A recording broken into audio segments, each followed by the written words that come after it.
I'm joined now by Joanne Cummings, former Middle East diplomat. Can you just tell me your response to what you have seen, and how significant is it that we are seeing Israel say that there will be a response? Just to read you one more line from Reuters saying Israel's UN envoy saying their response will be noticed. Everyone asking, what does that mean in practice? And that is absolutely the question. The use of rhetoric, the usage of hyperbole, and sometimes the usage of coded language that means different things to different groups is become increasingly apparent over the last few months in Israel. Not that it's not used in Iran as well. I think that what Israel is trying to show to Iran is that they have the ability to respond. Whether or not they choose to do so, I think will depend on whether they are actively seeking to engage the United States in a regional war. The United States does not want there to be a regional war. The administration has made this very clear. It will not be to anyone's benefit, including Israel's. But, there have been efforts in the past to get the United States to sort of be the backer in a conflict between Israel and Iran, which Israel says they believe is necessary for their own protection. And Iran feels also threatened by some of that rhetoric. The challenge really is that we have groups that are backed by Iran that are being presented in some ways as being mere extensions of Iran. But in fact, each of those groups has their own issue, their own resentment, their own anger, and they're taking Iranian support and sometimes guidance in the cause of that issue. So it's very difficult right now with the escalation proceeding so quickly to tease apart these elements. But for there to be a sustainable political diplomatic solution, we have to put the effort into doing that. And in terms of getting messages to Iran, if Israel does now respond, how effective is the pressure on Iran going to be from the US? Because we've heard that talk of a potential ceasefire in Gaza has been one means of trying to dampen any previous Iranian response, and yet they also will not want to be seen to be losing face, and they do have a lot of proxies, as you say, in the region who can all, of course, use their military prowess against Israel directly. Absolutely true. There is a network that has been carefully developed in case Iran feels there needs to be some sort of concerted effort. And certainly Hezbollah showed that in response to Israel's attacks in Gaza following the Hamas attack on Israel October 7th, that Hezbollah was going to increase the cost to Israel of doing that bombardment. This then has turned into a conflict directly with Hezbollah, with territorial claims in southern Lebanon.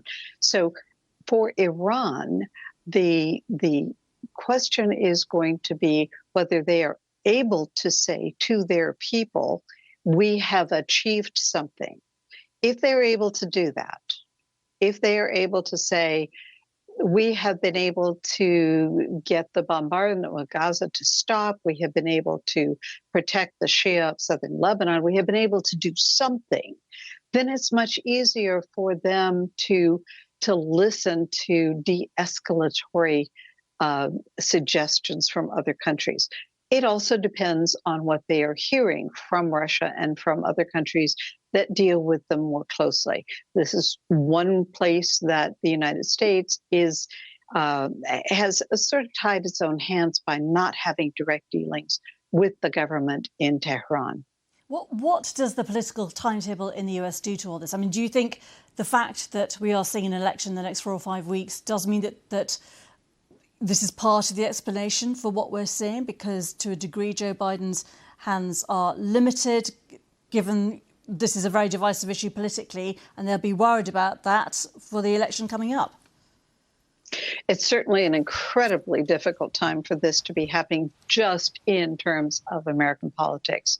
As I think someone else noted, we have the vice presidential debate tonight, which normally would not be a critical foreign policy issue, but I am sure that there will be saber rattling and there will be efforts to propose ways of reaching a mediated solution. So I foresee that happening.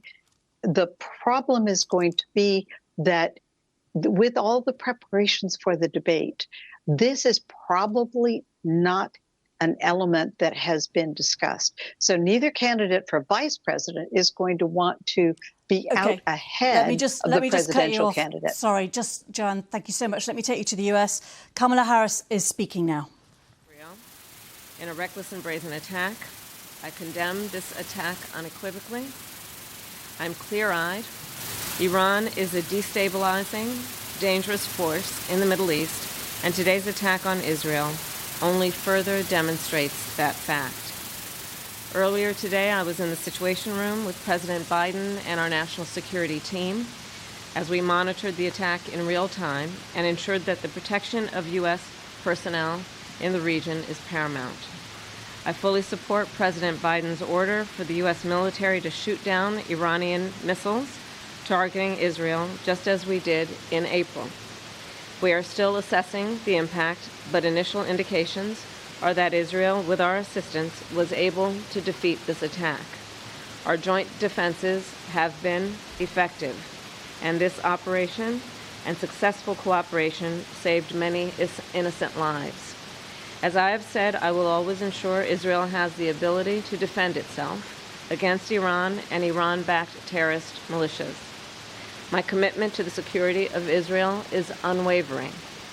And let us be clear, Iran is not only a threat to Israel, Iran is also a threat to American personnel in the region, American interests, and innocent civilians across the region who suffer at the hands of Iran-based and backed terrorist proxies. We will never hesitate to take whatever action is necessary to defend U.S. forces and interests against Iran and Iran-backed terrorists. And we will continue to work with our allies and partners to disrupt Iran's aggressive behavior and hold them accountable. Thank you. Kamala Harris, the Democrat presidential nominee, of course, giving that statement, that brief statement, saying she was clear-eyed, Iran is dangerous and destabilizing, and that Israel, with American assistance, was able to defend Israel against the Iranian attacks. Let me just go back to Joanne Cummings, former Middle East diplomat for the US. Just your response to that. I hope you could hear that statement from Kamala Harris. I could hear most of it. I think that she said everything that needs to be said. She said that the United States was looking at this not from an ideological perspective, but that looking at the interests of the United States and the interests of countries in the region requires that we not have an escalation. In other words, that the missiles coming from Iran not impact in Israel, and that we find ways that are not involved in a major armed response. Now, that's my gloss on what she was saying. She did not use those words, but I think it's implicit in her statement that the United States is going to support Israel's defense. I think she is trying to make it clear that the United States does not want this to escalate into a regional war, particularly one that requires the United States to be more actively involved in actually involving troops in the conflict. But now, are we effectively seeing now the US and Israel in direct confrontation with Iran? I mean, that is what it's looking like, isn't it? It is looking like direct military action here. It's a tricky point, but it's an important one. Shooting down missiles is not aggression. So for the United States to shoot down missiles, Jordan shot down Iranian missiles in the past. Jordan is not at war with Iran. Jordan is certainly not at war on behalf of Israel. So sometimes what you want to do is to keep missiles from impacting, because that will be escalatory in and of itself. It will enable the other country to say, we have no choice but to respond. Yeah. We do not want Israel to be in the position where they are saying, we have no choice but to respond. Now, there will be people in the Israeli government who are going to say that. But the intention of the United States in blocking those incoming missiles is not to be at war on the side of Israel, but to reduce the likelihood that there's going to be a regional war at all. Joanne, just stay with us. I'm just going to bring in our other two guests tonight. And just to say that Reuters news agency is saying that the Israeli Prime Minister, Mr. Netanyahu, said Iran made a big mistake tonight and they will pay for it. Brett Bruin, we are seeing obviously condemnation of Iran from the US and from European allies of Israel. But one presumes behind the scenes there is a lot of pressure now on Israel not to have a military response. Do you think there's any chance of those allies succeeding? I think there still is a chance, and that's what makes the next several hours so important, that the message get through. And I think what you will hear from the White House in those private conversations with Israeli officials is we did, both in our defensive operations as well as in some of these strong statements from President Biden, Vice President Harris, come to your aid. But it is important that you not worsen this situation. I think, as I was saying... But do you think in that case they are willing to say, is Joe Biden going to say, if you now launch further military action against Iran, that we will actually pause the money, we will pause the military supplies? Well, look, there are several layers, and this is what I was getting at before. I think a lot of the criticism of both Prime Minister Netanyahu as well as some of the Israeli military operations up to this point has been done privately. And this is one of the arrows that we still have in our quiver, and that I think American diplomats can impart to Israeli officials, that more public criticism of any escalatory steps by Netanyahu would be met with a strong response from Washington. Because let's also step back and take into account that Washington does not want a full-blown conflict with Iran. And yes, while this was a very dangerous, a very reckless act by Tehran, it was also a calculated one. They knew that the Iron Dome would intercept most, if not all, of these missiles, that the damage would be limited, the civilian cost would be small. And yet, if Israel goes and takes steps that do lead to significant civilian loss of life, to significant attacks on Iranian facilities, on Iranian territory, that would, I think, demand on the part of Iran to maintain their face with a very volatile situation at home, that they respond in kind. So I think it's important at this hour that American, European diplomats are on the phones, are explaining to Netanyahu he does not have free rein in how he responds to this.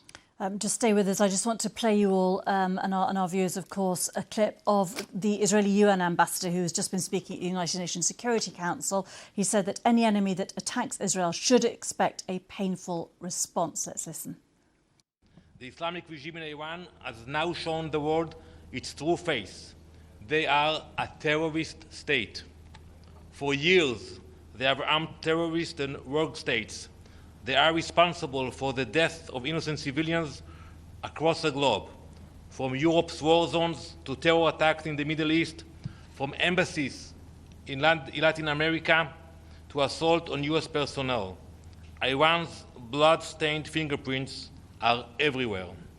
Until now, they have hidden behind proxies, but the mask has dropped. They have exposed themselves, directly launching hundreds of missiles into civilian areas. Their evil is now laid bare for all to see. Danny Dannon there. Lucy, just briefly, Lucy Fisher, do you think this British government would pause any direct support to Israel if they do now escalate militarily against Iran? Well, certainly, Sir Keir Starmer tonight has stressed that the UK stands with Israel, understands what he describes as the reasonable demand for security by its people, and is very much kind of foursquare behind that while condemning the attack by Iran. But we also know Starmer has been on the phone tonight to the German Chancellor Olaf Scholz, French President Emmanuel Macron. And I think all the discussions behind the scenes are this frantic push, a diplomatic push to try and bring the region back from the brink as it looks at risk of sliding into all-out war. And just finally, if I can bring in our guest in the US, Joanne, as a diplomat, when we talk about diplomatic pressure, what do we mean? Do we mean about actually saying to all sides, these are the consequences in human terms if this gets worse, and this is what we're going to withhold if you carry on? Well, those would certainly be two aspects of it. I think that another aspect is the ability of the United States to work together with other governments to say, this is going to create a block to your activity, your travel, your access to the outside world. The United States has done a great deal of sanctions, which have been of limited impact in terms of actually changing policy. But in a case like this, where most countries in the world do not want to see escalation on this, I think that the diplomatic linkages among countries is going to be extremely important in creating sort of a boundary around this issue where we can begin to try and put things back in the box. One thing that I would note is that the Israeli ambassador at the UN used the term calling Iran a terrorist state, which is problematic in that the United States has always said states cannot be terrorist groups, which is in part protecting Israel from charges that have been levied against it. So for him to use that opens an interesting can of worms that I think other people are going to jump on fairly quickly. OK, Joanne Cummings, Lucy Fisher and Brett Bruen, thank you all very much for being